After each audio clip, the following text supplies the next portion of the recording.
잠시 받는 환난, 영원한 영광, 이와 같은 제목으로 말씀을 나누려고 합니다. 우리가 이 땅에서 어려움과 문제와 고통이 있어도 이거 잠시 잠깐이다, 이런 말씀이고, 그리고 우리에게는 예수님 때문에 받는 어려움과 참음이 영원한 영광으로 온다, 이런 말씀을 주님은 하시고 있습니다. 자, 오늘 이 말씀에 주님은 우리를 이렇게 말해요. 사람은 질그릇과 같다. 그렇지만 질그릇 같은 내 삶에 부활의 생명을 주신다. 이것이 하나님이에요. 그래서 질그릇 같은 우리는 육신은 낡아지지만 영혼은 날로 새로워지는 그 놀라운 은혜의 여정을 걸어갑니다. 바울 사도는 사실 굉장히 마음에 낙심할 수 있는 상황이 있었습니다. 바울은 자비량으로 자기가 스스로 돈을 벌어가면서 교회를 세웠고 1년 반 동안을 가르쳤습니다. 근데 거짓 사도들이 들어와서 바울을 공격하고 또 유대인들에게는 그렇게 예수 그리스도를 믿어야 되지만 율법을 지켜야 구원을 받는다, 이런 이론으로 성도들을 미혹하고 바울의 사도권을 의심하게 하는 겁니다. 바울이 다시 고린도 교회를 갔다가 운전박대를 당하고 아주 모멸을 당하고, 그리고는 서로에게 말할 수 없는 상처를, 그러니까 교회도 상처를 받고 바울도 상처를 받고 이렇게 돌아설 수밖에 없는 상황이 있었습니다. 그러니 얼마나 낙심이 되겠습니까? 그런데 바울은 말하기를 나는 낙심하지 않아, 이런 말을 하는 거예요. 바울의 환난이 아주 컸습니다. 그는 매도 수차례 맞고, 수차례 맞는다는 것은 40에 하나 감한 매를 3번 맞았다 이러면은 몇 대야? 117대를 맞는 거죠. 그렇게 매를 맞고, 또 그가 바다에 가서 이제 선교하다가 배가 파선을 해서 일주야를 그렇게 바다에서 떠돌기도 하고, 강도의 위험, 동족의 위험, 이방인의 위험, 수많은 어려움을 당하면서 예수님의 복음을 전하기 때문에 그 어려움을 당했다는 거예요. 그러면서 이제 세운 것이 그 중에 하나가 고린도 교회인데, 고린도 교회가요, 안으로는 쌈박질을 하고 또 자기들이 막 소송을 하고, 자기 같은 성도 안에서 막 소송 문제가 붙어서 외부로 재판을 받으러 돌아다니고, 또는 그들이 세상에서도 있지 않은 그런 음란한 문제가 교회 안에 막 터지고, 또 하나님의 주신 은사 가지고는 서로 경쟁을 하면서 그거 가지고 또 서로가 그렇게 헐뜯고 하는 어려움이 있었습니다. 바울이요, 정말 이런 교회를 내가 세웠는가, 그 마음이 상하고 힘들 수 있으나, 바울은 이것은 잠시 잠깐의 일이고, 그리고 자기가 섬기는 그 영적인 사역을 최선을 다해서 끝까지 나는 섬길 것이고, 너희들도 결국은 그리스도 안에서 온전한 모습으로 서서 우리가 다 하나님 앞에 영광스러운 모습, 영광스러운 상급을 얻게 될 것이다, 이런 말을 하면서 그는 아주 긍정적인 메시지를 그렇게 선포합니다. 자, 1절을 보시면 이렇습니다. 우리가 이 직분을 받아, 바울이 직분을 받았다는 거예요. 어떤 직분이냐면 새 생명, 새 언약의 직분을 받았다는 거예요. 여러분 생각해 보시면 모세와 같은 사람, 모세가 주장하는 그 말씀, 바로 모세와 우리들이 예수님을 믿고 구원받았던 우리들을 비교하면 누가 더 복받은 사람일까요? 누가 더 그런 하나님의 은혜가 충만하고 더 하나님 앞에 그렇게 정말 사랑을 받는 그런 사람들일까요? 모세일까요? 여러분 자신일까요? 우리는요, 아유, 모세랑 어떻게 견줘요? 모세는 율법을 받은 사람이고 하나님 앞에 그 여러 가지 하나님께서 하늘문 다 열으셔서 다 보여주시고 가르쳐주시고 성막 짓는 법이면 모든 것을 율법을 다 말씀하셨는데 어떻게 그 율법의 그런 모세와 우리가 견줄 수가 있겠어요? 이렇게 생각하지만 모세는요 예수 그리스도 오시기 전까지의 그 지켜야 되는 율법, 그러나 그 율법은 온전하지가 않아요. 그 율법으로는 구원받을 수 있는 사람이 없습니다. 율법의 최고봉은 모세예요. 그러나 지금 우리는요 예수 그리스도 하나님의 아들 예수님이 우리 죄를 다 가져가셨고 우리가 그 예수님을 믿음으로 우리는 구원받은 하나님의 자녀가 된 거예요. 침례 요한을 예수님이 이래요. 여자가 낳은 자 중에 침례 요한보다 더 큰 자가 없다. 그러나 이제 천국에서는 가장 작은 자도 침례 요한보다 크다. 이렇게 말을 해요. 마찬가지로요. 모세는 수천 년을 그렇게 모세 율법으로 이스라엘 백성들을 가르쳤지만 그것은요 거울과 같아요. 그것은 엑스레이와 같아요.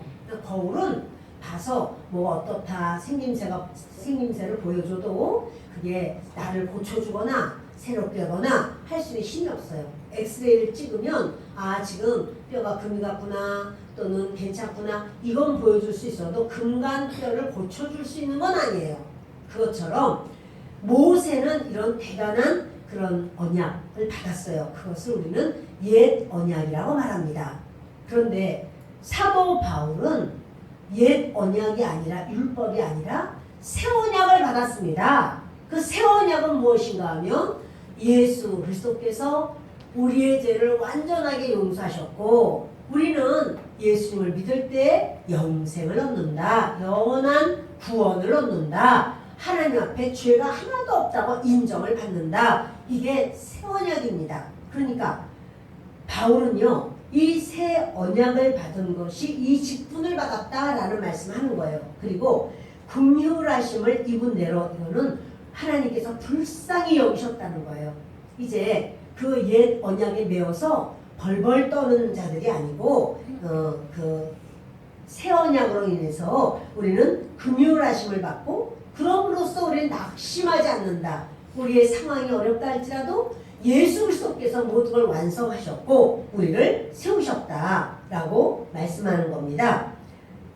2절에 이 숨은 부끄러움의 일을 버리고 속임으로 행하지 않는다라고 하는데 바울에게 있어서 부끄러운 일이 있었나요? 네, 맞아요. 율법으로 행했기 때문에 예수 믿는 사람들은 다 모조리 잡아다가 감옥에다 넣기도 하고 죽이기도 하고 부족해서 집집마다 다 수색을 하면서 예수 믿는 사람을 끌어냈어요. 여러분 그것을 자기는 아주 하나님을 잘 믿는 거라고 생각을 한 겁니다. 그러나 그것은 하나님 앞에 온전하지 않은 거죠. 예수를 믿어야 구원받는데 바울이 몰랐어요.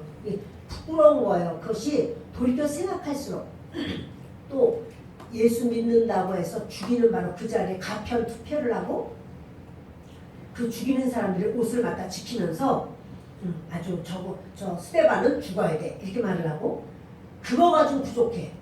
유대인 중에서 디아스포라처럼 여기저기에 가서 살고 있는 사람들 그들을 찾아가요. 찾아가면서 이제 아예 공문을 받았어요. 예수 믿는 것들을 감옥에다 넣고 죽일 수 있다. 처치할 수 있다. 이런 공문을 받아가지고 가는 거예요. 그러다가 예수님을 만납니다. 그런 다음에 바울이요. 예수님을 아주 깊이 만나면서 율법으로는 사람이 구원받을 수 없구나. 모세가 받은 율법이요 613가지입니다. 근데 사람이요 율법을 하나도 걸리지 않고 다 지키는 사람이 없어요. 율법 선생들도 못 지켜요. 자기들도 알아요. 율법을 613가지를 하나도 빼지 않고 온전히 다 지키는 자는 인간으로서 없어요. 그러니까 자기들도 이게 정말 숨은 부끄러움이라고 했는데 이게 숨었다는 것은 비밀이라는 거죠. 백성들한테는 율법을 지켜! 율법대로 해! 이렇게 말하지만 자기들 스스로도 율법을 못 지키고 율법대로 못 살아요. 그러니까 율법으로는 구원받을 수가 없습니다. 혹시 내가 요거 한 가지는 내가 오늘 정말 지켜야지 아주 작심을 하고 한 가지에 걸리지 않으라고 애를 써서 그 한 가지를 지켰다 할지라도 612가지는 어떻게 지킵니까? 또 그럴 수는 없지만 612가지를 지켰다고 칩시다. 한 가지를 범했어요. 그러면요 이 사람 구원 못 받아요. 날마다 613가지를 온전히 지킬 수 없어요. 근데 여러분 숨은 부끄러움의 일이라는 거예요. 그러니까 자기는 율법대로 해야지 예수를 믿는 거는 아니야 라고 하면서 막 이곳저곳 가서 패초를 휘두르고 말이에요. 저놈 붙잡아내 하면서 말을 했지만 이것은 나에게 있어서 말할 수 없이 숨은 부끄러움의 일이다. 이런 말을 하는 거예요. 그리고 속인 거다. 사실은 백성들을 이렇게 해서 구원받을 수도 없는 거를 마치 진리인 것처럼 막 이야기한 그것은 백성을 속인 거다라는 거예요. 그리고 하나님의 말씀을 혼잡하게 하지 아니하고 오직 진리를 나타내므로 하나님 앞에서 각 사람의 양심에 대하여 스스로 추천하노라 이랬는데요. 이거 뭐냐면 하나님의 말씀을 혼잡하겠다. 이거는 돌로테스라고 그러는데요. 우리가 고린도후서 2장 17절 배울 때도 혼잡하게 했다는 단어가 나와요. 그거는 카펠리오예요. 근데 카펠리오나 돌로테스나 같은 내용인데요. 이스라엘 백성들은요 이렇게 같은 내용을 전해도 똑같은 단어를 잘 안 쓰려고 하는 습관이 있어요. 또 다른 단어 같은 이야기를 해도. 그래서 우리 고린도후서 2장 17절을 보십니다. 뒤에 있습니다. 우리는 수많은 사람들처럼 하나님의 말씀을 혼잡하게 하지 아니하고 곧 순전함으로 하나님께 받은 것 같이 하나님 앞에서와 그리스도 안에서 말하노라. 수많은 사람들처럼 하나님의 말씀을 혼잡하게 하지 않는다. 이 혼잡하게 한다라는 여기 카펠리오는 무슨 뜻이냐면요. 행상인이라는 뜻이에요. 행상인. 이게 뭡니까? 이것은 포도주 장사가 포도주를 팔면서 거기다가 질 낮은 포도주를 섞어서 좋은 포도주인 것처럼 불법으로 만드는 거 또는 거기다 물도 섞는다고 해요. 그러면 사먹는 사람은 그거 어떻게 되겠어요? 그런 거 생각하지 않고 이렇게 속이는 거죠. 그것처럼 이거는 진리야. 이렇게 믿으면 구원받아 라고 말하면서 거기다가 다른 걸 섞는 거예요. 뭐요? 율법을 섞는 거예요. 거기다가 이렇게 율법을 예수를 믿지만 율법대로 해야지만 천국 가. 이런 식으로다가 하는 것. 이걸 혼잡하게 한다는 말이죠. 이거는 아주 속이는 말이라는 거예요. 근데 바울은 말하기를 나는 이렇게 하지 않았어. 나는 온전한 진리가 무엇인 줄 안 다음에 나는 전할 때 오직 예수 그리스도만 전했어. 예수 그리스도 아니면 구원이 없어.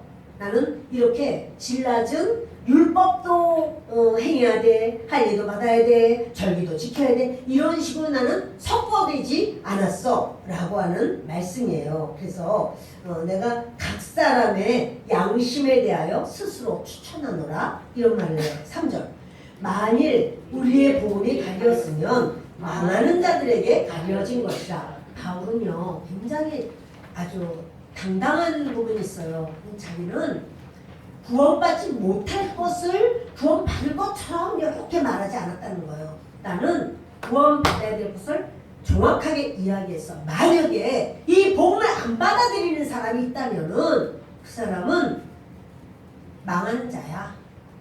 내가 복음을 잘못해서 잘못 전해서 잘못된 복음 때문에 안 받아들이는 거 아니야. 나는 정확하게 구원받을 진리만 선포했어. 근데 만일 누군가가 안 받아들였다 하면 그 사람은 망하는 자야 라고 말하는 거예요. 여러분 우리가요 복음을 누구에게인가 전해줄 때 진리를 전해줘야 돼요. 그래 싫어하면 어떡하죠? 여러분 상관이 없어요. 우리와 이거는 잠시 잠깐의 경한 일이라는 거예요. 아주 가벼운 일이라는 거예요. 그러나 바울은 말하기를 나는 이렇게 복음에 대해서 내가 정확하게 너희들에게 선포했다. 4절 보십니다. 그 중에 이 세상의 신이 믿지 아니하는 자들의 마음을 혼미하게 하여 그리스도의 영광의 복음의 광채가 비치지 못하게 하느니 그리스도는 하나님의 형상입니다. 그럼 우리가요 그 말씀을 제대로 못 받아들이는 사람, 같이 복음을 똑같이 같은 자리에서 같은 시대 사람에게 전해도요 누구는 복음은 받아들여요. 아 그렇구나. 아이고 하나님 너무너무 죄송해요. 하나님 감사해요. 이러면서 받아들이는 사람이 있고 어떤 사람은요 아유 네네 무슨 말인지 하나도 모르겠어. 아유 나는 오면 나는 딴 생각만 나. 아유 나는 그거 아유 이해가 안 돼. 못 받아들일 수가 있습니다. 근데 이것은 이 세상 신이 혼미하게 해서 그렇다 라는 말을 하는 거예요. 이 세상 신이 누구죠? 마귀요. 사탄이요. 이놈이 혼미하게 한다는 건요 눈을 감겨버린다는 말이거든요. 영적인 눈을 감겨버려요. 말씀을 들을 때 영적인 눈이 열린 사람은 그 말씀을 들으면서 아 그렇구나. 아이고 내가 주인이구나. 이렇게 하면 사는구나. 이러고 받아들일 텐데 영의 눈이 어두우면 여러분 눈이 어둡다면 그 앞에 아름다운 꽃을 갖다 놔도 깨닫지 못하고 아름다운 풍경이 있어도 감탄할 수 없어요. 보여야지만 뭘 마음에 감동이 있지 않겠어요?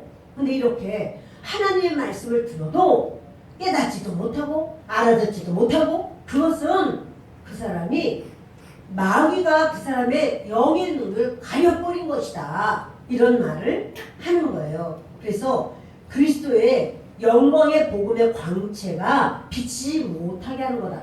그리스도에게는 영광의 복음의 광채가 있습니다. 그래서 여러분 우리가요 그 사람이 아프리카 사람이든 미국 사람이든 어디 무슨 브라질의 원주민이든 그것과 상관없이 예수님을 믿는 사람은요 이게 그리스도의 광채로 서로 통하는 게 있어요. 소통이 되고 연합이 되는 게 있어요. 그리스도는 하나님의 형상이 됩니다.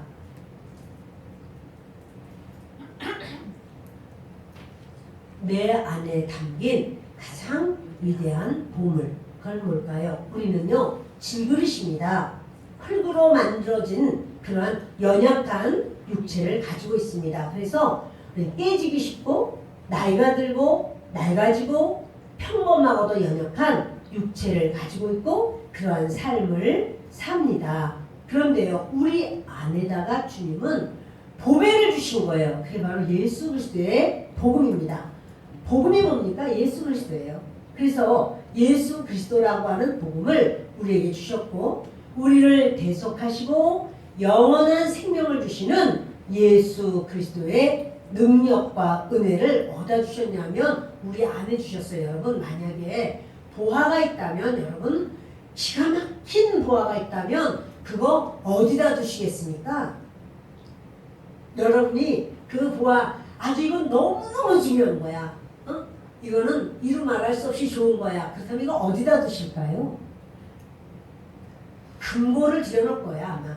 이 엄청난 보화를 내가 그냥 두면 안 돼. 아주 누가 가져가지도 못하게 큰 그런 금고를 두고 그 안에다 보화를 넣고 잠궈 놓고 그리고는 거기다 하여튼 안 보이게 해놓고 이렇게 할 겁니다.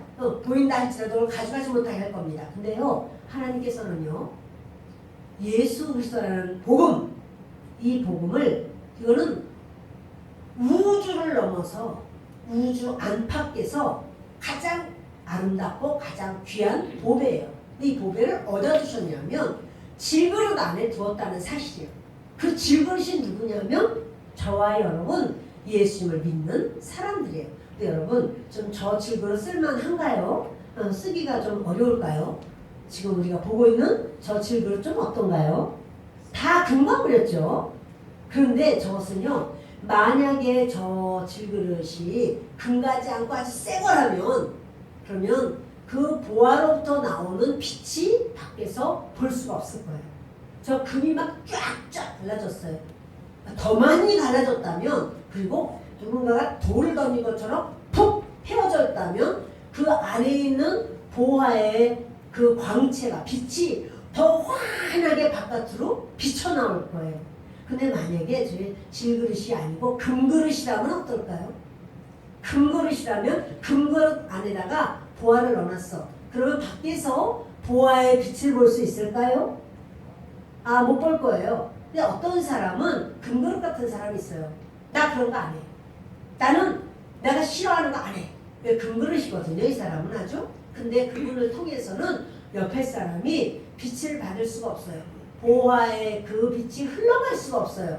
이거는 망치로 그 금을 두들겨 팬다고 할지라도요, 우그러지긴 하겠죠. 그 24K 같으면 얼마나 잘 우그러지겠어요? 그렇기는 해도 깨지지는 않는단 말이죠. 깨지는 질그릇을 하나님은 쓰셔요. 깨질 때 우리가요, 질병 이걸로 깨졌어. 그런데 그래서 이 사람 예수를 믿어. 그러면요, 어떤 질병 앓는 사람을 어머, 그 사람 그렇게 질병을 앓는데 예수님 믿고 주님이 치유하셨대. 나도 예수 믿어야 되겠어. 이건 뭐예요? 빛이 나간 거예요. 자녀의 문제 때문에 고통하고 눈물 흘리고 괴로워하고 기도하고 하던 사람. 자, 그 사람 또 다른 자녀의 문제가 있는 사람은 어때요? 아이고, 그 자녀의 문제를 그 사람은 그렇게 하나님 앞에 매달리더니 어머, 그 아이가 얼마나 멋있게 됐는지 몰라. 아이고, 나도 예수님 믿고 자녀에서 기도해야 되겠어. 그건 뭐예요? 깨진 그 고통 속에서의 깨진 바로 질그릇을 틈을 타서 예수 그리스도의 빛이 비춰나가는 거예요. 그럼 다른 사람들에게 우리의 고난은요, 다른 사람을 살리는 약재료가 돼요. 내가 이것 때문에 눈물 흘리고 고통하고 괴로워하고 힘들어하고 그러면서 예수님을 믿고 따라갈 때 결국 바로 그것이 다른 사람을 살리는 역사가 된다는 사실이에요.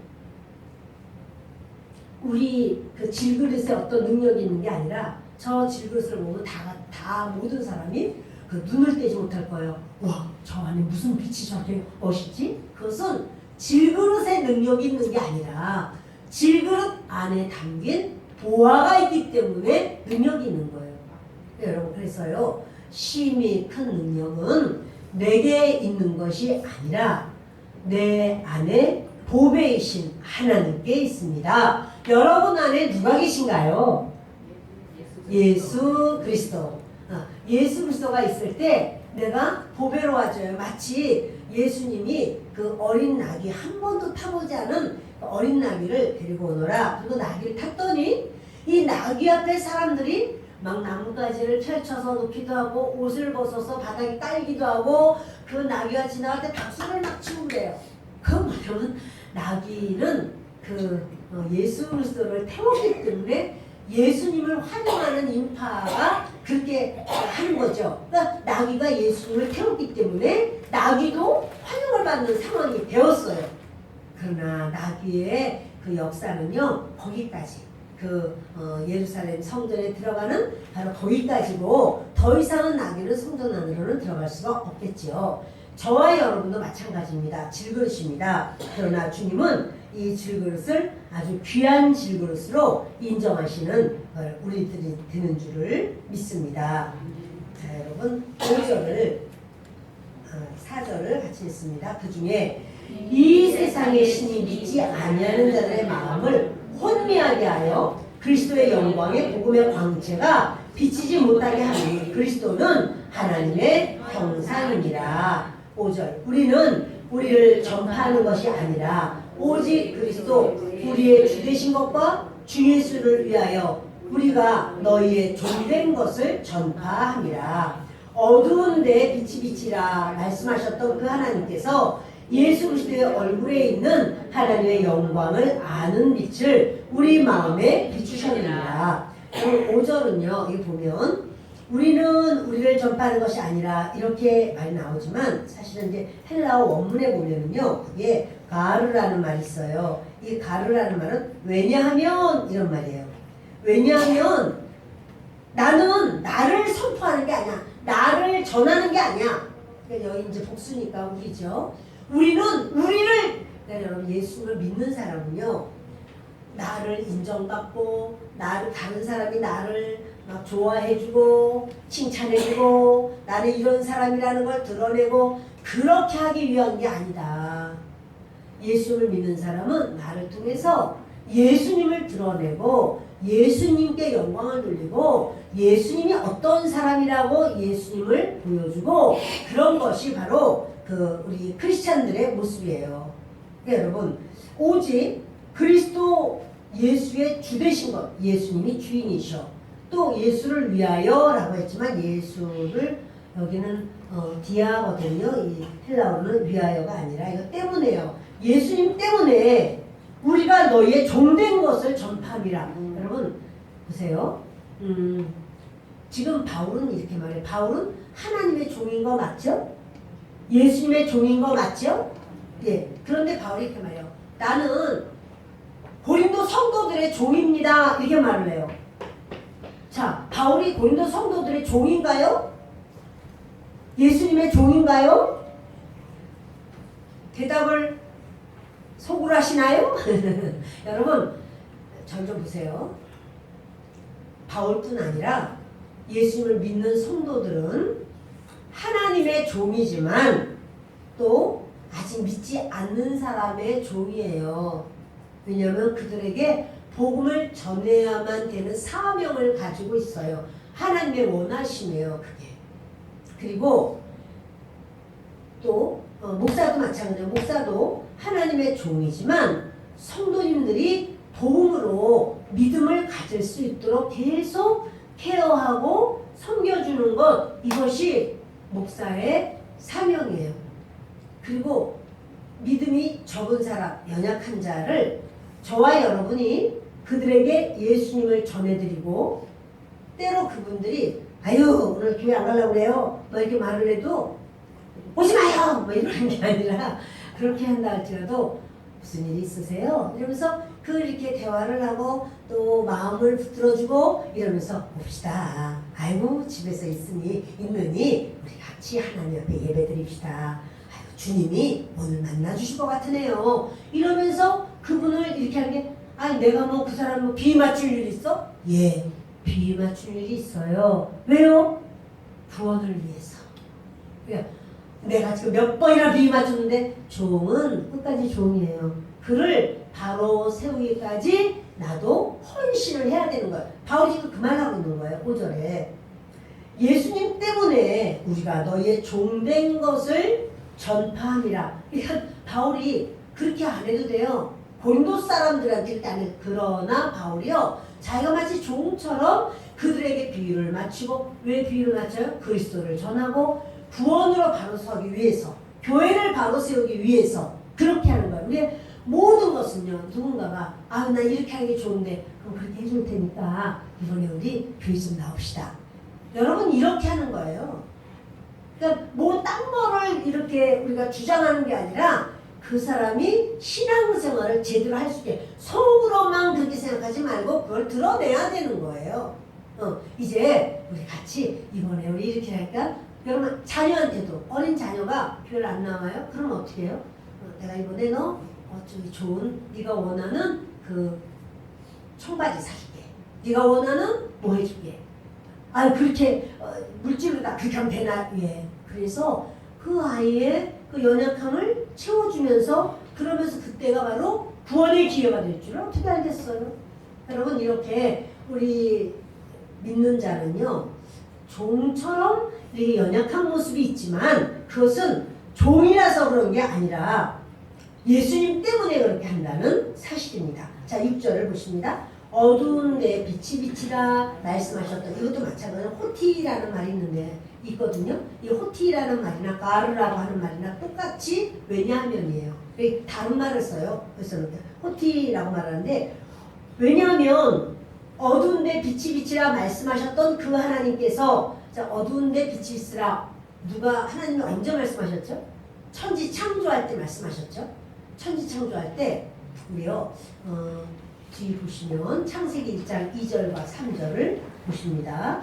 땅이 혼돈하고 공허하며 흑암이 깊음 위에 있고 하나님의 영은 수면 위에 운행하시니라. 하나님이 이르시되 빛이 있으라 하시니 빛이 있었고. 보세요. 혼돈하고 공허하고 흑암이 깊음 위에 있고, 그런데 그때 하나님은 수면 위에 운행하셨다는 말씀을 하십니다. 여러분, 그 창세, 우리 하나님이 창조하시기 전에 그때 이 지구는 어떤 상태였느냐면요, 뻥뻥하게, 지금의 지구만한 게 아니라 뻥뻥하게 커요. 왜냐하면 물과 모든 흙과 모든 공기가 다 쉐이크되어 있어요. 다 섞어져 있어요. 우리 밀크쉐이크 보면 막 막 해가지고는 거기는 우유하고 그걸 막 돌리다 보면 공기가 들어가서 아주 부드러운 쉐이크가 되잖아요. 그것처럼 근데 이제 물하고 흙하고 공기하고 하나님께서 그렇게 막 뻥뻥한 그 지구를, 그 가장자리는 어떻게 했어요? 수면이에요. 다 섞였으니까.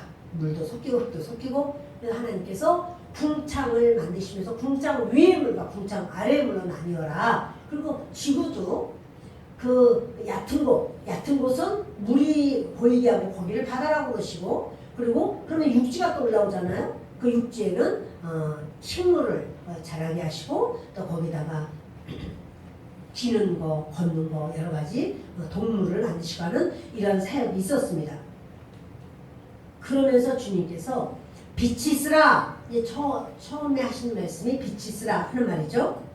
그것처럼 6절에 보세요. 그 하나님께서 예수 그리스도의 얼굴에 있는 하나님의 영광을 아는 빛을 우리 마음에 비추셨느니라. 우리가 예수님을 믿는 것은요, 하나님께서 예수 그리스도의 얼굴에 하나님을 아는 빛이 가득하단 말이에요. 그 빛을 우리 마음에 비추시는 거예요. 그럼 우리가요, 이 말씀을 깨닫게 되고 사랑하게 되고 하나님을 의지하게 되고 예수님을 사모하게 되고 예수님 말씀에 순종하게 돼요. 그것이 바로 빛의 사람이 되기 때문에 그렇습니다. 우리가 아담과 하와가 죄를 짓기 전에 그들을 벌거벗고 있었지만, 그럼 그 전에는 뭔가 입었나? 예, 입었어요. 뭘 입었느냐면 하나님의 영광의 빛을 입었어요. 하나님께서 영광의 빛으로 아담과 하와를 입히셨기 때문에 그들이 부끄럽지 않아요. 영광의 빛으로 쌓여져 있으니까. 그런데 선악과를 먹을 때 눈이 밝아져. 육의 눈, 사탄적인 눈, 사악한 눈, 그것이 밝아지니까 그 하나님의 말씀을 거스른 바로 아담과 하와에게는 영광의 빛이 떠나가 버려요. 벌거벗은 거예요. 이거 어떡하지? 그리고는 무화과나무 잎으로 옷을 해입지만 그것 가지고는 사람이 온전해질 수가 없는 겁니다. 하나님은 어두운 데 빛이 비쳐라 이렇게 말씀하신 것처럼 우리 마음에 주님이 빛을 비추어 주셨다. 그러니까 예수님을 믿을 수 있는 것은요, 내가 노력해서가 아니에요. 주님이 빛을 비추어 주셔서 믿음이 있는 거예요. 7절을 보십니다. 우리가 이 보배를 질그릇에 가졌으니 이는 심히 큰 능력은 하나님께 있고 우리에게 있지 아니함을 알게 하려 함이라. 아멘. 이 놀라운 보배, 이 구원, 이 예수 그리스도라는 보배를 어디에 가졌어요? 질그릇 같은 우리가 그 예수님이 우리 안에 계세요. 심히 큰 능력은 하나님께 있고 우리에게 있지 않아요. 여러분, 예수님을 믿고 우리가 어떤 상황을 만나도 그 하나님을 의지하고 매달릴 때 하나님이 그 능력을 해내셔서 우리를 알고 승리하게 하시고 거룩하게 하시고 길을 열어주신다는 사실입니다.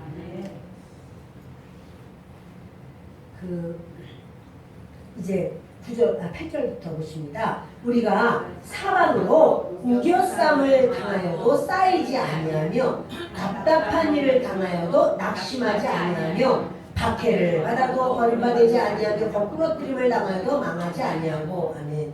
여기 네 가지의 아주 고통스러운 어떤 상황이 나옵니다. 이 우겨쌈을 당했다라는 것은 사실은요, 압박당했다 이런 말이에요. 이게 들리보라는 말이거든요.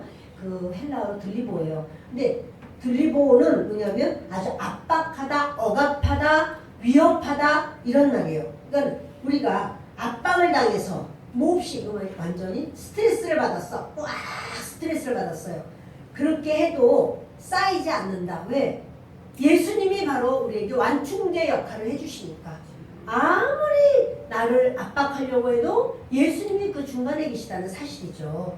그리고 또 답답한 일을 당하여도, 답답하다는 말은 아포레오인데요. 이건 정신적으로 방황하다, 의심하다 이런 말이에요. 그래서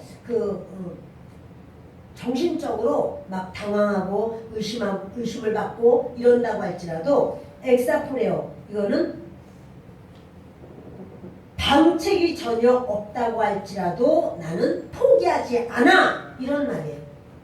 그러니까 사람이 살면서 아주 답답한 도저히 이거는 해결할 수 없어 라고 할지라도 주님은 이 모든 것을 해결해 주시기 때문에 낙심하지 않는다 이런 말씀입니다. 9절 여기 박해를 받아도 버림받지 아니하며 박해라는 말은요. 박해를 받는다는 건 사냥꾼이 그 어떠한 짐승을 딱 보면서요. 막 쫓아다니는 거예요. 그 짐승을 잡으려고. 근데 그렇게 사냥꾼이 막 쫓아다니면서 짐승을 잡는 바로 그런 것을 디오코라고 그러거든요. 박해받는다는 소리거든요. 이거는 신앙 때문에 사람을 괴롭히고 또 그래서 쫓겨다니고 이런 걸 말해요. 박해를 받아도 그러니까 막 예수 믿는다고 잡아 죽이려고 쫓아다녀도 나는 엔카탈레이포 이거는 뭐냐면 아주 정말 완전히 끝내버리는 거, 포기하는 거 그렇게 하지 않는다 이런 말씀을 박해를 받아도 내가 포기되거나 버림받지 않고 거꾸러뜨림을 당하여도 이거는요 카타발로라고 해요. 거꾸러뜨림이라는 말은 카타라는 말은 아래로라는 말이고 발로라는 말은 던져진다는 말이에요. 다시 말해서 때려 눕혀버리는 거예요. 내가 사람들에게 또는 사건으로 때려 눕힘을 당했어. 그런다고 할지라도 아폴림이 망하지 않아. 나는 파괴되지 않아. 이런 말이에요. 자 여러분 지금 여기 나오는 이 네 가지가요. 다 사람에게 있어서 죽을 지경입니다. 우겨쌈을 당하는 거, 답답한 일을 당하는 거, 또 박해를 받는 거, 그리고 내가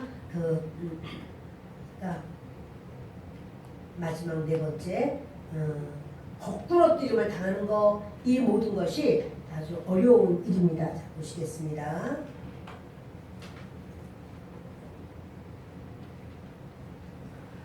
세상의 환란이 결코 우리를 무너뜨릴 수 없는 이유. 세상의 환란이 막 크다고 해서 여러분 아이고 죽어야 되겠다 그렇게 생각하는 게 맞나요? 절대로 그렇지 않습니다. 왜냐하면 사방으로 우겨쌈을 당해도 쌓이지 않아요. 답답한 일을 당해도 당황되고 의심을 받고 이런다고 할지라도 우리는 낙심하지 않습니다. 포기하지 않습니다. 왜 그럴까요? 주님이 계시니까. 박해를 받으면은요, 박해를 받아도 세상에서 쫓겨다녀도 버림받지 않아요. 주님이 끝까지 함께 계시겠다고 약속하셨어요. 거꾸러뜨림을 당하여도 때려 눕힘을 당해도 우리는 망하지 않아요. 부활 생명으로 다시 일어서기 때문에 그렇습니다. 내 안에 누가 계십니까? 생명이신 예수님이 계시기 때문에 우리는 어떤 고난 속에서도 결코 파괴되지 않습니다. 여러분 기억하세요. 살다 보면은요, 아 이제 죽는 길밖에 없다 이런 생각이 들 때가 있어요. 그렇지만 그것은요 사단이 지금 그렇게 몰고 가는 거예요. 우리 주 예수님은 주무십니까? 아니요. 우리 주 예수님은 우리를 버리셨습니까? 아니요. 천국까지 예비하신 주님이 불꽃 같은 눈으로 쳐다보시는 거예요. 그러면서 주님께서는 너 그렇게 죽을 것 같아도 내가 너를 보고 있어. 너는 나를 신뢰하고 의지해. 이렇게 주님이 말씀하기 때문에 세상의 환란을 막 일으키면서 사단이 우리를 무너뜨리려고 하지만 우리가 무너지지 않습니다. 끝까지 예수 그리스도를 의지하고 붙드시기 바랍니다. 예수님의 십자가는 생명을 주시는 십자가예요. 그냥 그 십자가에 달려 돌아가신 것이 아니라는 사실입니다. 10절을 보십니다. 우리가 항상 예수의 죽음을 몸에 짊어짐은 예수의 생명이 또한 우리 몸에 나타나게 하려 함이라. 우리 살아있는 자가 항상 예수를 위하여 죽음에 넘겨짐은 예수의 생명이 또한 우리 죽을 육체에 나타나게 하려 함이라. 아멘. 지금요, 우리가 항상 예수의 죽음을 몸에 짊어진다 라고 하는 건 지금 위에 4가지가 나오죠. 무결상 당하고 또 뭐 답답하고 박해를 받고 거꾸로 당하고, 이 모두가 예수님 때문에 내가 이러한 어려움을 당한다 라고 하는 것은 그 사람은 결코 우리 10절에 우리가 항상 예수의 죽음을 몸에 짊어지면 그건 예수님 때문에 내가 이런 어려움을 당하는 거예요. 그것은 예수의 생명이 또한 우리 몸에 나타나게 하려 합니다. 그 사람은요, 예수님의 생명이 있어요. 그러니까 나와 복음을 위해서 현세에서 고난을 받으면, 또는 집과 전토와 자녀와 또는 모든 내 형제 자매를 다 잃는다면 이 땅에서 주님께서 100배나 받을 것이고 하나님의 나라에 들어가지 못할 자가 없다. 하나님은 보시고 아시고 붙들어 주시고 끝까지 책임져 주신다는 사실이에요. 아멘. 11절에 우리 살아있는 자가 항상 예수를 위하여 라고 했는데, 이 위하여가 뒤하거든요. 때문에예요. 예수님 때문에 죽음에 넘겨짐은, 지금 죽음 어떤 죽음입니까? 4가지의 고난을 죽음이라고 볼 수 있습니다. 그래서 그 죽음에 넘겨지는 것은 예수의 생명이 우리 죽을 육체에 나타나게 하려 함이라. 보십시다.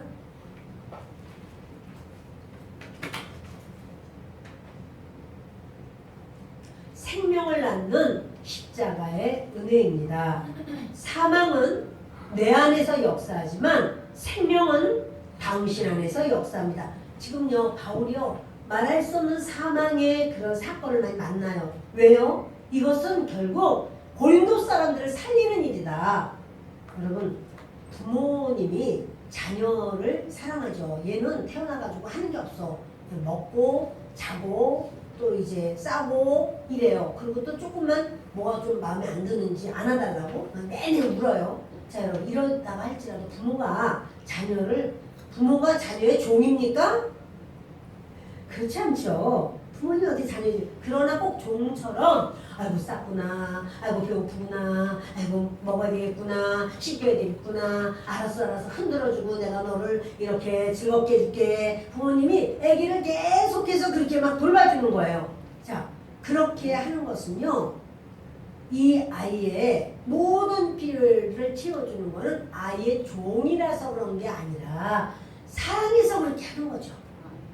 그것처럼 주 예수님이 우리의 모든 죄를 짊어지신 것은 주 예수님이 우리에게 생명을 주시기 위해서 그런 것인데, 바로 이제 우리가 예수님 먼저 믿은 사람은 아직 믿지 않은 사람을 위해서 끊임없이 우리가 이제 정말 사망 같은 어려움을 대신 당할 수 있는 거예요. 그렇지만 생명이 너에게 가기를 원하는 거예요. 자, 우리 보시겠습니다. 예수의 죽음을 짊어짐. 예수의 죽음을 짊어진 건 뭐냐면, 예수님 때문에 내가 우겨쌈을 당해, 예수님 때문에 답답함을 당해, 예수님 때문에 내가 박해를 받아, 예수님 때문에 거꾸로짐을 당해. 이런 모든 것 믿음으로 삶의 고난과 환난을 인내하라. 그러면 내 안에 예수님의 생명이 나타난다는 사실입니다. 그런데 내 안에 예수님 생명은요, 이웃에게 생명이 흘러가야 돼요. 나를 통해서 다른 사람에게 복음이 진행돼야 돼요. 전달돼야 돼요. 그렇지 않다면 그 사람 아마 금그릇일 거예요. 나는 그런 말 안 해. 괜히 그 말 해가지고 우리 사이가 나빠지면 어떡해? 이렇게 그 사람 금그릇이. 내가 낮아질지라도 복음을 전하여 저 영혼이 살아날 수 있게 하는 것, 그것이 바로 전도예요. 근데 말해봤자 뭐 저 사람이 믿겠어? 내가 그동안도 전도 몇 번이나 했는데도 믿지도 않는데? 이렇게 생각한다면 그분은 금그릇이에요. 내가 끝까지 저 사람에게 그 내가 아는 내가 만난 예수님을 전하는 그러한 질그릇이 돼야 되고 깨어진 그릇이 되어야 저 사람에게 나아갈 수 있다는 사실이야. 내가 하나도 안 깨지면요 다른 사람을 살릴 수가 없습니다. 이제 그렇게 되면 더 큰 감사와 영광이 있게 된다는 사실입니다. 자, 우리요 12절을 읽겠습니다. 그런즉 사망은 우리 안에서 역사하고 생명은 너희 안에서 역사하느니라. 바울이 말할 수 없는 핍박을 당하고 고난을 당했지만 이거는 너희들에게 생명을 주려고 하는 거야. 예수님의 생명이 너희 생명이 되려고 해. 근데 예수님의 생명이 그들의 생명이 되기 위해서는 바울은 어떻게 해요? 어려움을 당하고 고난을 당하는 거예요. 그러면 고난이 없이 다른 사람을 살릴 수 있는 길이 참 적습니다. 누군가를 전도하려면 그 사람을 위한 많은 고난의 시간을 누군가는 기도하고 누군가는 그를 위해서 그 사랑으로 하나님 앞에 나아가는 그것이 있다는 사실입니다. 바울이 이렇게 네 가지의 죽음 같은 사건에 노출된 삶을 사는 것은요. 생명은 너희에게 역사하기를. 그게 생명이라는 건 뭡니까? 구원, 영생 이거예요. 이것은 새 언약의 일꾼으로서 바울이 이제 그 복음을 온전히 그들에게 전하기 위한 그런 통로가 되었다는 사실입니다. 13절 보십니다. 기록된 바 내가 믿었으므로 말하였다 한 것 같이 우리가 같은 믿음의 마음을 가졌으니 우리도 믿었으므로 또한 말하노라. 주 예수를 다시 살리시니가 예수와 함께 우리도 다시 살리사 너희와 함께 그 앞에 서게 하실 줄을 아노라. 여러분 우리는요 낙심하지 않습니다. 저기 잎사귀가 쭉 떨어져 있어요. 나무도 다 금이 같네요. 그 육신은 낡아진다는 사실이에요. 그래서 시간이 흐를수록 체력은 약해지고 또 육체는 쇠퇴합니다. 이건 자연스러운 섭리입니다. 그러나 우리의 영혼, 예수님을 신뢰하고 의지하고 믿고 따라가는 우리 영혼은 날로 새로워집니다. 성령으로 거듭난 영혼은 주의 영광을 보며 날마다 더욱 찬란한 형상으로 변합니다. 아 주님이 이렇구나. 아 주님 고마워요. 감사해요. 이러면서 주님을 닮아가죠. 여러분 보이는 겉모습은 후패예요. 날마다 점점 낡아지고 있어요. 그러나 보이지 않는 영혼은 매일 아침 새롭게 피어납니다. 자 이제 우리 이 서신에서 그렇게 말을 합니다. 이는 모든 것이 너희를 위함이다. 많은 사람의 감사로 말미암아 은혜가 더하여 넘쳐서 이 15절이요. 이게 좀 번역의 순서가 좀 뒤바뀌어서 이게 무슨 말씀인지 좀 어려워서 제가 해석을 이게 번역을 다시 전달해 드리겠습니다. 은혜가 더 많은 사람들을 통해 계속해서 확장되어서 하나님께 더 많은 감사가 드려지고 그래서 하나님께 영광 돌리게 하려 함이라. 이게 내용이에요. 그러니까 무슨 말이냐면 하나님이 주시는 은혜가요. 더 많은 사람들에게 비교급으로 되어 있거든요. 더 많은 사람들을 통해서 계속해서 확장돼서 하나님께 많은 감사가 드려지고 그래서 하나님의 더 큰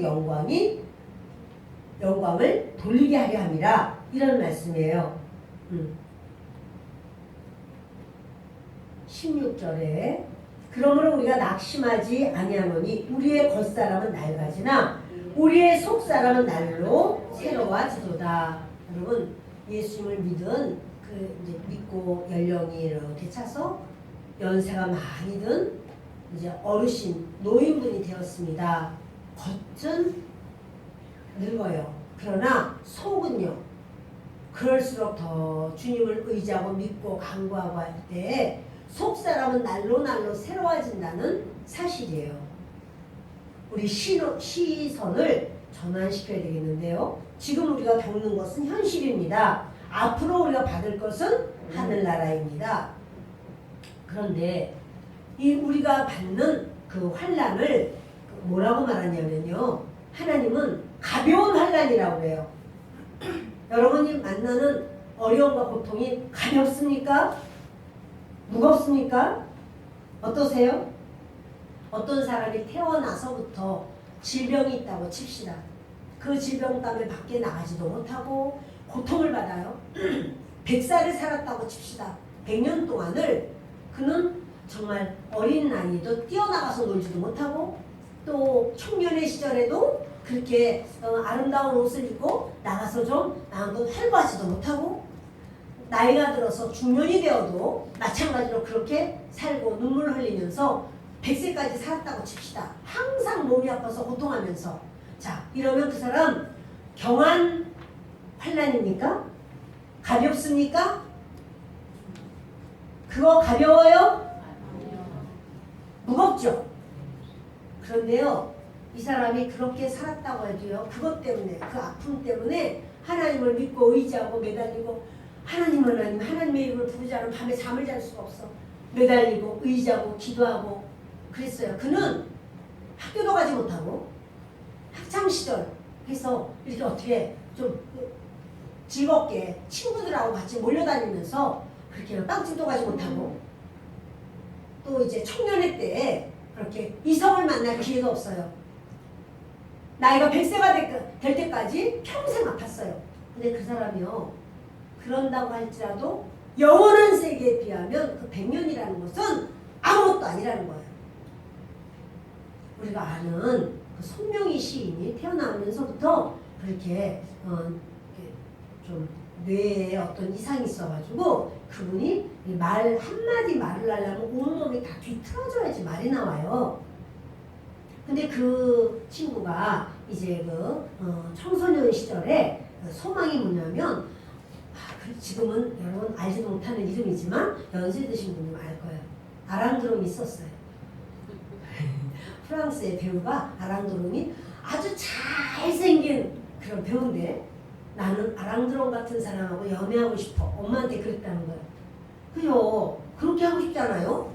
지금 이제 청년의 때가 됐는데 근데 밖에 나가지도 못해. 맨날 엄마가 밀어줘야지만 휠체어 타고 나가는 그런 거지. 그래서 자기 속에 하나님을 아는 거예요. 그러니까 하나님으로 인해서 이분이 몸부림을 치는 거예요. 말 한마디를 하려도 너무 힘들고 또 이제 그분이 책도 썼잖아요. 그런데 그 책을 이걸 하나를 이렇게 움직이려면 손가락 하나를 이거 자판을 누르려면 얼마나 고통스러운지 말할 수 없대요. 근데 여러분 그런 인생을 아마 60도 넘게 사신 걸로 제가 아는데요. 그렇게 살았어요. 그러나 이분은 뭐냐면 공평하신 하나님이 공평하다는 거예요. 하나님 공평해. 나는 그래서 남이 모르는 것을 나에게 알게 하시고 하나님의 나라를 알게 하시고 하나님은 공평해. 그는 이 세상을 마치는 날 어떨까요? 이 병 때문에 그는요 하나님을 더 의지하고 사모하고 바라보고 따르고 간구하고 한 시간도 자기가 감당할 수가 없어. 자기 몸을 아파서. 그러나 하나님을 막 의지하는 거예요. 그러니까 공평하다는 거죠. 여러분 이렇게 그 잠시 받는 가벼운 환난이에요. 저도 여러분도 아마 만만치 않은 환난이 있었을 것입니다. 저도 그런 시절이 있었습니다. 이런 말씀 보면 화가 났어요. 잠시는 무슨 잠시? 하나님 이게 무슨 잠시입니까? 막 이렇게. 그리고 가볍기는 뭐 경하긴 뭐가 경해. 나는 너무 무거워요. 그러나 여러분 제가 그것을 지나고 나니까요. 아 이것은 잠시 잠깐이었구나. 아 이거 경한 환난이었구나. 그것 때문에 내가 주님 앞에 엎드릴 수밖에 없었고 그것 때문에 하나님 앞에 매달릴 수밖에 없었고 그것 때문에 하나님의 법도를 사랑할 수밖에 없었구나. 여러분 우리가 그것은요 아무것도 아니에요. 지극히 크고 무거운 영광의 그 은혜를 하나님이 주신다는 사실이에요. 아우 저 인간만 아니면 내가 너무너무 나는 정말 천국일 거야. 정말 천국이 따로 없어. 저 사람만 없어도 돼. 이렇게 생각하지만 그 사람이 있어야 돼요. 왜냐하면 그래야 내가 꼼짝도 못하거든. 제가 내 맘에 안 들거든요. 내 맘에 안 들어야 내가 하나님을 바라봐요. 내 맘에 다 들면 어때요? 나는 안 그렇더라. 아 우리 애가 얼마나 효자고 효녀인지 몰라. 어떻게 키웠길래 그래 아이를. 여러분 이 교만하며 금그릇이 돼버리는 거예요. 빛이 새나갈 틈이 없어요. 아이고 나는 제대로 내가 교육도 못 시키고 내가 이게 부족해서 내가 온전하지가 않아서 그러면 어때요? 아이 어떻다 그래도 나는 할 말이 없어. 그러면 그 자녀를 놓고 끊임없이 안타깝게 엎드리고 매달리고 하나님께 부르짖는 거예요. 하나님 도와주세요. 그래서 어쩔 수 없이 겸손해져요. 어떤 거 택하실래요 여러분? 여러분 금국 같은 아들 딸이 좋으시겠어요? 아니면 질그릇 같은 자녀가 나으시겠어요? 그리고 아무 말도 하지 않았다. 모두가 입을 다무시고 계시는데 여러분 우리가 생각할 때는 모든 게 막 배우자도 막 너무 좋은 배우자, 자녀도 막 너무 좋은 자녀, 내 인생은 꽃길이야. 하나님이 뭘 필요해요? 하나님이 무슨 거기서 도와주실 게 뭐가 있어요? 나는 걸음걸음마다 눈물밖에 없어. 나는 눈물이 음식이야. 내 음식이야. 나는 할 말이 하나도 없어. 그러면 어때요? 겸손하지 말라고 해도 겸손해져요. 저는 하나님께 매달려요. 하나님 나는 어떻게 살아야 돼요? 말씀을 나는 보면서 하나님 앞에 가까이 하는 거예요. 그러할 때 여러분 하늘문이 열려요. 그리고 이 사람을 통해서 다른 사람이 은혜를 받아요. 어떻게 하면 되는 거야 도대체? 이런 은혜를 받는 거예요. 여러분 우리가요 질그릇인 것을 싫어하지 마세요. 나는 흙수저라. 흙수저예요. 그러나 흙수저의 금수저였으면 이 뭡니까? 하나님의 빛이 들어올 틈이 없고 나갈 틈이 없어요. 자 이제 이 세상에 지금은요 눈에 보이는 것들에 우리가 집중하죠. 그러나 이거 다 지나갑니다. 아무것도 아닙니다. 결국 눈에 보이지 않는 것 그것이 우리의 것이 돼요. 그리고 잠깐 스쳐가는 시간이 이 땅에 사는 동안이에요. 영원히 변하지 않는 생명을 우리는 얻게 된다는 사실이에요. 그래서 예수님을 믿어야 된다는 사실이죠. 우리의 시선은 지나가는 7, 80년의 현실이 아니라 어디를 향해야 돼요? 영원한 하늘나라를 향해야 합니다. 무엇이 없으면 무엇도 없을까요? 십자가의 고난이 없으면 우리에게 영원한 상급도 없습니다. 여러분 십자가의 고난이 내게 상급이 돼요. 예수님 때문에 고난받는 거예요. 내가 저 훔치다가 내가 걸렸어. 그래가지고 내가 막 개망신을 당하고 야단을 맞고 어려움을 당했어. 여러분 그것은 예수님 때문에가 아니잖아요. 예수님 때문에 내가 고난을 당하고 예수님 때문에 내가 오해를 받고 예수님 때문에 나에게 손가락질을 하고 한다면은 그 사람은 그거는 상급이에요. 그래서 저와 여러분에게 우리 하나님은 이런 말씀을 하십니다. 자 16절 보십시다. 그러므로 우리가 낙심하지 아니하노니 우리의 겉사람은 낡아지나 우리의 속사람은 날로 새로워지도다. 우리가 잠시 받는 환난에 경한 것이 지극히 크고 영원한 영광에 중한 것을 우리에게 이루게 하니 우리가 주목하는 것은 보이는 것이 아니요 보이지 않는 것이니 보이는 것은 잠깐이요 보이지 않는 것은 영원하니라. 아멘. 여러분 환난은 경합니다. 그 영광은 우리가 받을 영광 주를 위하여 수고했는데 받을 수 있는 그 영광은요 어마어마해요. 만약에 환난이 없다면요 상급도 없어요. 환난을 그리스도의 사람은요 환난 당한 게 이상한 일 당한 게 아니에요. 환난이 와요. 근데 환난 당했으니까 그냥 이렇게 쭈그리고 있는 게 아니고요. 환난은 있어도 그리스도는 일하신다. 그래서 믿음으로 너희가 두려워하지 말고 낙심하지 말어. 왜? 너희 안에 예수님이 계시잖아. 이것이 주님이 우리에게 주시는 말씀이에요. 바울이 낙심할 수밖에 없어요. 세상에 성도들이 다 배관시하는 거예요. 눈을 하얗게 뜨고 휙 돌아서서 전부 다 등 보이고 다 가버렸어요. 교회에 들어오지도 못하게 해요. 바울이 기가 막힌 거죠. 그러나 바울이 어떻게 낙심했다? 낙심 안 했다. 나는 순전한 말씀을 증거했어. 너희가 만약에 그것을 받아들이지 않는다면 망하는 자들이야. 너희의 그런 모습이 그것은 내가 잘못 전해서가 아니야 라고 하는 당당하게 말씀을 그렇게 하면서 너희가 지금 당하는 모든 것은 잠시 잠깐이야. 내가 당하는 것, 예수님 때문에 돌로 맞음을 당하기도, 예수님 때문에 그렇게 굶주리고 어렵고 힘들고 아프고 고통스럽고 괴롭고 이 모든 것 예수님 때문에 한 것, 그것 주님이 주시는 갚아주시는 기회가 있어. 근데요 바울은 이렇게 말씀을 하시는 거야. 14절.